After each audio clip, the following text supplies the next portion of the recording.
na lista dele, e acho que Paquetá entrou na lista dele, e acho que Pedro entrou na lista dele também, tá? Pro Flamengo tá bom, tá sob controle, falta muito campeonato, Palmeiras também não venceu, então a distância ficou mais ou menos igual. Nessas três últimas, por exemplo, Palmeiras empatou 3 jogos, 2 foram em casa, 2 contra times que brigam para não cair, Santos e Remo, né? Um em casa e um fora, empatou com o Cruzeiro. E o Flamengo nesses 3 jogos ele empatou 2, venceu 1, tirou 2 pontos, e o detalhe, foram 2 jogos fora. Confesso pra vocês que o Mauro César me pegou de surpresa aí, né? Não esperava aí essa postura dele, esse posicionamento. Afinal, a gente sabe que o Mauro é bem, né, ranzinza quando os resultados do Flamengo não saem. Mas dessa vez ele fez uma análise aí bem sincera, muito bacana. Gostei bastante. Vamos acompanhar no vídeo aí. Desculpa, o vídeo tá bem bacana. Vou pedir a vocês para deixar o like já, para dar uma moral pra gente. Thiago Life também, né, trazendo aí situações da convocação. Afinal, o Pedro ontem marcou diante ali do Ancelotti, né, que estava no estádio observando a partida, e o Paquetá fez um bom jogo, voltando de lesão, mostrando ali claramente que já está em condições de jogo, que tá já buscando o melhor ritmo, a melhor condição, né? Então tem condições sim de ir para a Copa. Então foram 2 que buscaram ontem ali, tá jogando, pensando obviamente também numa convocação. Vamos reagir a matéria aí, depois a gente volta com mais. Mas no Brasileiro, as últimas rodadas foram boas para o Flamengo. O Flamengo fez nessas 3 últimas, por exemplo, o Palmeiras empatou 3 jogos, 2 foram em casa, 2 contra times que brigam para não cair, Santos e Remo, né? Um em casa e um fora. Empatou com o Cruzeiro. Empate com o Cruzeiro não é um mau resultado, mesmo em casa. Mas por ter empatado com o Santos, por exemplo, a vitória do Cruzeiro era importante para compensar um pouco isso. E o Flamengo, nesses 3 jogos, ele empatou 2, venceu 1, tirou 2 pontos. E o detalhe, foram 2 jogos fora. O Flamengo, nas últimas semanas, de 7 jogos, fez 6 fora de casa, contando todas as competições. Um em casa que foi clássico, que nem é mando de campo, é neutro, né? O Flamengo vai dividir a arquibancada do Maracanã, como acontecerá no segundo turno com o mando vascaíno. O Flamengo jogou, nesse intervalo, em 2 países, na Colômbia, na Argentina, 2 vezes na região sul, contra o Atlético Paranaense e o Grêmio, jogou no Nordeste contra o Vitória, ou seja, ele viajou muito, e foi a Medellín, não teve jogo, mas teve que ir lá, entrou em campo, colocou fardamento, ou seja, viagem, concentrou e tal, volta de Medellín direto para Porto Alegre. Então foi o recorte mais difícil da temporada, uma sequência de jogos fora de casa, né, 4 fora de casa, 6 em 7 jogos, e eu acho que apesar, assim, a Copa do Brasil, repito, um desastre, mas no Brasileiro, e também na Libertadores, né? Porque deve ganhar os pontos da partida contra o time colombiano, eu acho que foi bem satisfatório. Se você pegar a 10ª rodada, o Flamengo era 4º, 8 pontos atrás do Palmeiras. Na 16ª, o Flamengo é 2º, 4 pontos atrás do Palmeiras. Ou seja, vai jogar com o Palmeiras, se ele vencer e o jogo atrasado, ele pode ser líder. E se também não vencer e vencer o jogo atrasado, ele pode ficar 1 ponto atrás. Se empatar no sábado, ele ganha do Mirassol na frente, digamos que fosse agora o jogo, fica 1 ponto atrás, com mais de um turno para ser disputado. Então, acho que acabou sendo bom, porque achei o resultado bem satisfatório, que é um lugar onde o Flamengo sempre tem dificuldade. Comparar a mobilização do Atlético quando joga com o Flamengo em relação à maioria dos seus adversários em casa, é outra mobilização, é completamente diferente. O clima é de uma hostilidade absurda. Não jogaram ontem, não estavam disponíveis. O Plata, o Arrascaeta, voltou para Paquetá, verdade, mas ele não tinha o Jorginho, ele não tinha o Everton Araújo, ele não tinha o De La Cruz, ele não tinha o Pulgar. Ele é o Leonardo Jardim. Teve improvisar com o volante. No meio-campo ele não tinha meio-campo, teve que colocar ali Ortiz de volante, o Saúl foi titular, claramente não tem a sua melhor condição, ele fez uma cirurgia séria no começo do ano, está voltando ainda mais do piso de plástico, claramente o jogador estava fora ali de sintonia. E assim, teve a falha do Rossi, mas eu acho que o Rossi não é um mau goleiro. Difícil arrumar um goleiro melhor que o Rossi. Quanto vai custar um goleiro melhor que o Rossi? Quem é esse goleiraço que viria para fechar o gol? Não é simples. É um goleiro na média dos bons goleiros, mas está falhando demais. 3 jogos seguidos. Fez uma pataquada com os pés de novo contra o Grêmio, que o Léo Pereira impediu que seria um gol do Grêmio, que é um problema sério que esse rapaz tem. Falhou no jogo do Vitória, duplamente, na saída de gol, foi mão de manteiga e depois a bola passando embaixo do braço dele. E ontem falhou novamente, uma bola que ele tentou encaixar, a bola desviada, que era para tentar rebater. Então foi mais uma falha do Rossi, né? Mas, independentemente da falha, eu acho que o time depois reagiu no segundo tempo. O primeiro tempo não foi nada bom. O Flamengo conseguiu dominar o jogo, não foi tão incisivo, não criou tantas situações, mas conseguiu buscar o empate. Depois teve ali uma pressão. Aquele lance dos 3 gols perdidos do Viveiro, ele estava impedido, me pareceu. Claramente impedido. Se você olhar o lance, você vai ver, ele está impedido. Se fosse pro VAR, a jogada seria anulada, creio, porque ele está bem à frente, 2 jogadores impedidos, ele e mais uma direita ali, acho que era o Espírito Mendonça na origem do lance. Mas enfim, então para o Flamengo acho que foi bom. Foi bom. Até antes do jogo, cheguei até a falar no comentário que fiz na rede social, falei, cara, para o Flamengo o empate é bom. Pô, como é bom, né? Gente, o campeonato não acaba hoje. Está jogando contra o Atlético no Paraná, fora de casa, o Atlético motivado, vindo de uma eliminação, com uma porrada de desfalques. Pô, você conseguir um ponto ali, não é mau negócio. O Palmeiras empatou, você mantém a distância. E foi o que aconteceu. Eu acho que a rodada não foi ruim para o Flamengo, não. Cara, a rodada perfeita seria vencer. Mas o Flamengo não fez para merecer vencer. E a vitória nessas condições, ela era algo muito improvável, né? Eu quero destacar, para finalizar esse comentário, o Bruno Henrique, né, que entrou e deu assistência para o gol. Enquanto Samuel Lino custou uma fortuna, custou devendo muito futebol. Ele é um ótimo jogador, tem muitas virtudes, mas esse rapaz precisa de um treinamento específico, uma conversa, alguma coisa. Ele tem medo de decidir, ele parece que tem receio quando chega na zona do agrião, como diria o João Saldanha, e não resolve o negócio. Lá estava Ancelotti em Curitiba e hoje ele estará na nossa live do Jogo Aberto, 4h30 da tarde. Estaremos reunidos para acompanhar e comentar a convocação da seleção brasileira. 4h30 da tarde, no YouTube e no Band Play, você vai acompanhar Jogo Aberto e a convocação. Agora, quero acompanhar os comentários de vocês. Sim, o Flamengo de novo vacilando, não pode ver um rubro-negro, hein? Que não consegue vencer. Já foi com o Vitória, agora com o Furacão. E, de certa maneira, o Furacão também lastima, porque poderia ter vencido em casa. Exatamente, criou oportunidades para isso, né? Acabou abrindo o placar numa falha do Rossi, que é normal. O Rossi tantas vezes salvou o Flamengo. Eu vejo o torcedor pegando no pé, muitos até pessoas ligadas ao Flamengo falando do Rossi, mas ele é um grande goleiro e é normal. E jogar lá contra o Atlético Paranaense é muito difícil. E o Flamengo jogou, digamos assim, pro gasto. Também tem aquela questão na cabeça dos atletas aí, principalmente do Flamengo, né? A questão para convocação, você às vezes deixa de entrar em uma ou outra dividida, mas é um bom resultado do Flamengo. Nós estamos falando do Flamengo empatar com o Atlético Paranaense lá. Se você for analisar o contexto da partida, não foi um resultado ruim, não. O Flamengo também criou o Pedro fazendo gol aí, e essa dificuldade do Campeonato Brasileiro. É que o rubro-negro pro Flamengo não está sendo legal, não, mas eu considero um bom resultado. Muito bem, e olha, outro prejuízo para o Flamengo é que poderia ter se aproximado mais ainda do líder Palmeiras, já que o Verdão empatou em Barueri. Ontem o jogo do Flamengo, né? Aí na hora que como ele chama, meu Deus, o 9 deles lá, o Viveiros, né? Viveiros, El Tanque. El Tanque Viveiros, Rapaz. ele estava impedido, mas na hora que ele pede aqueles 3 gols seguidos, eu mandei uma mensagem pro Canedo e falei, vai empatar. Vai empatar. É óbvio que vai empatar. Vocês não conhecem, vocês não sabem como essas coisas funcionam? Vai empatar. E aí foi lá, Pedro, e empatou sob o olhar atento de Dom Carlo. O que você achou do jogo, Canidinho? Cara, o Flamengo vindo de uma eliminação bem traumática, né, você falou disso aqui na live de sexta-feira, o Flamengo ainda é muito desfalcado.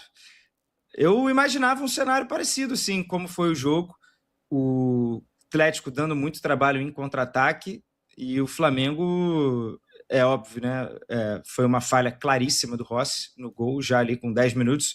Isso ajuda até a escrever um pouco a história do jogo a partir dali. Ficou mais confortável ainda para o Atlético se fechar e ir para o contra-ataque, sair para o contra-ataque. O Flamengo teve momentos durante o jogo, teve o seu momento melhor ali na retinha final ali do jogo, quando ele conseguiu, depois da entrada do Bruno Henrique, né, muito bem, belíssimo lançamento do Léo Pereira, e o Bruno Henrique muito bem também na participação que ele teve ali nos poucos minutos, e o gol do Pedro. Mas, cara, foi um desenho assim, de um jogo que, nesses jogos assim, né, um jogo só tá dando jogo. Cada um com a sua força, cada um com o que tem de melhor. E o Atlético Paranaense, nossa, o Viveiros incomodou muito, assim, ele é realmente um jogador especial, ali é muito força, com velocidade, e é um jogador que chuta, não tem vergonha de chutar, não tem medo de chutar. Então o Danilo foi expulso, coitado do Danilo, hein? Nossa, o Danilo... O lance do primeiro gol, o gol do Furacão, já é uma bola esticada que o Viveiros ganha do Danilo, e aí a bola se encaminha ali para a direita, o Zapelli abre, e o Mendonça recebe, e o Rossi falha. Mas, cara, o Danilo sofreu demais com o Viveiros, e os 2 amarelos foram em duelos, nesses duelos, e ele teve que fazer a falta, porque senão o Viveiros ia o gol sozinho. Ia para dentro. ia para dentro. O Flamengo reclamou muito também da não expulsão ali no lance do Paquetá. Foi um lance duro, foi um lance em que tem um contato de trava da chuteira com a canela, só que o pisão mesmo, né, aquela cravada é no pé. A gente já discutiu isso aqui em Libertadores, em vários lances parecidos. Poderia ter sido expulso? Poderia. Achei absurdo de acordo com o que a gente assiste no Campeonato Brasileiro? Não. Né? Então eu acho que ficou porém, nessa margem. tem esse disclaimer, né? Ficou dentro da margem. Dentro do contexto do Campeonato Brasileiro é um absurdo? Não. Não é um absurdo. Mas tem esse disclaimer. A gente expulsaria? Sim, expulsaria, mas é um absurdo? Não. Dentro do contexto do a canela do Paquetá ficou marcada ali, porque de fato, né, raspas já é o suficiente ali para machucar. Mas enfim, mais um desses lances aí que a gente vai ter como exemplo e decisões diferentes no campeonato inteiro. Mas é isso, o Flamengo com uma vitória nos últimos 5 jogos, é o momento mais complicado aí do Flamengo com o Jardim, porque pelo excesso também de jogos fora de casa e pela eliminação na Copa do Brasil, mas um Flamengo muito desfalcado. Ontem estava ainda sem uma galera, e talvez volantes, na semana, né, que vem... Os 2 volantes são coração do time, bem mexido. E alguns jogadores ainda sem poder jogar o tempo inteiro, né? Foi a volta do Paquetá, que o Flamengo estava com outros problemas em outros setores, enfim, teve que improvisar e tudo mais, mas enfim, é o elenco do Flamengo, né? Se alguém não pode reclamar de elenco, é o Flamengo, que tem 500 mil opções ainda assim, e levou um time muito forte a campo, e o Furacão vendeu caro, assim, para não dizer até que foi o Flamengo que vendeu, né? E não o Furacão, porque o Furacão que estava na frente e teve condição de ganhar o jogo, ainda teve 2 balaças ali no travessão, né? Uma do Filipinho. Verdade. E a do Viveiros. Acho que o Furacão lamenta ainda mais até, poderia ter tirado essa casquinha aí do Flamengo. O Flamengo, e é um bom resultado do Flamengo. Empatou com o Atlético Paranaense fora de casa. É sempre difícil jogar contra o Atlético Paranaense lá. É muito difícil jogar na arena. Pro Flamengo tá bom, tá sob controle, falta muito campeonato. Palmeiras também não venceu, então a distância ficou mais ou menos igual. Não é apesar da sequência ruim, como o Canedo falou, um resultado ok, normal.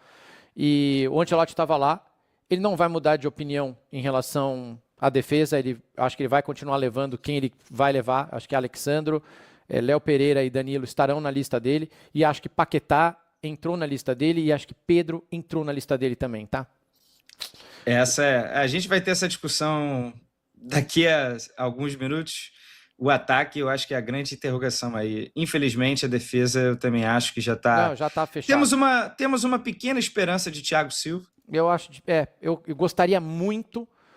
Mas, bom, vou falar disso já. Deixa eu só entrar no Santos e Curitiba. Assim, o Rossi não é um mau goleiro. Difícil arrumar um goleiro melhor que o Rossi. Quanto vai custar um goleiro melhor que o Rossi? Quem é esse goleiraço que viria para fechar o gol? Não é simples. Ele é um goleiro na média dos bons goleiros, mas está falhando demais. 3 jogos seguidos. Fez uma pataquada com os pés de novo contra o Grêmio, que o Léo Pereira impediu que seria um gol do Grêmio, que é um problema sério que esse rapaz tem. Falhou no jogo do Vitória, duplamente, na saída de gol, foi mão de manteiga e depois a bola passando embaixo do braço dele. E ontem falhou novamente uma bola que ele tentou encaixar, a bola desviada, que era para tentar rebater.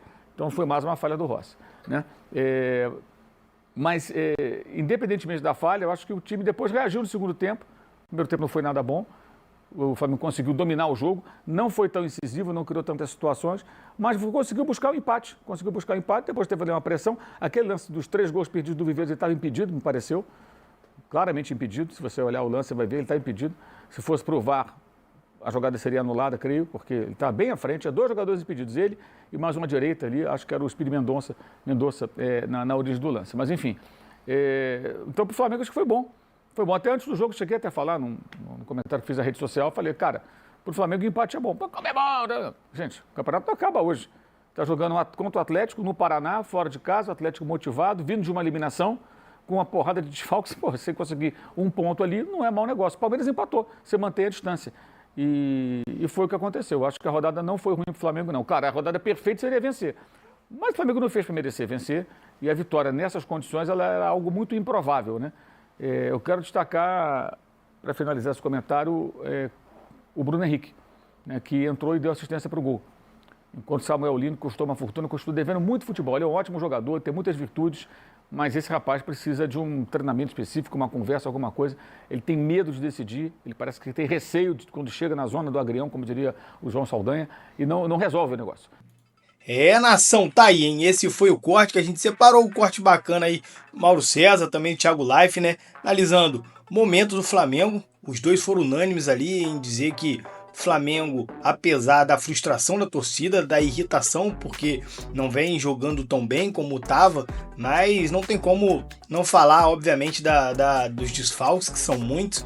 Meu ponto de vista aí, claro, para muito flamenguista, eu tenho certeza que o Arrascaeta, quando sai do time, independente dos outros que entram, cara, o time despenca. Então, assim, quando você for pegar um corte aí do Flamengo, qual o melhor Flamengo? Toda vez o Arrascaeta vai estar jogando. Todas as temporadas, quando o Flamengo pega uma sequência, igual pegou algumas semanas atrás aí, jogando muito bem, cantando, passe de bola rápido, um toque na bola, bem vertical, objetivo, o Arrascaeta tá no time. Quando ele sai, é difícil você encontrar.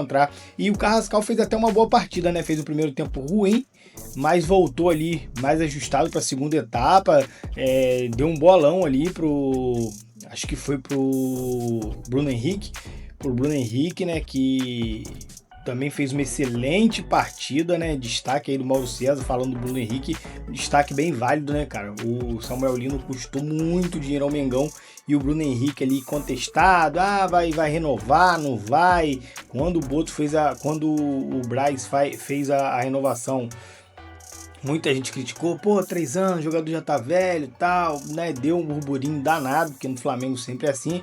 E o Bruno Henrique até hoje aí, cara, não deixa faltar pro Mengão, né? Entra com vontade, vai pra cima, se doa.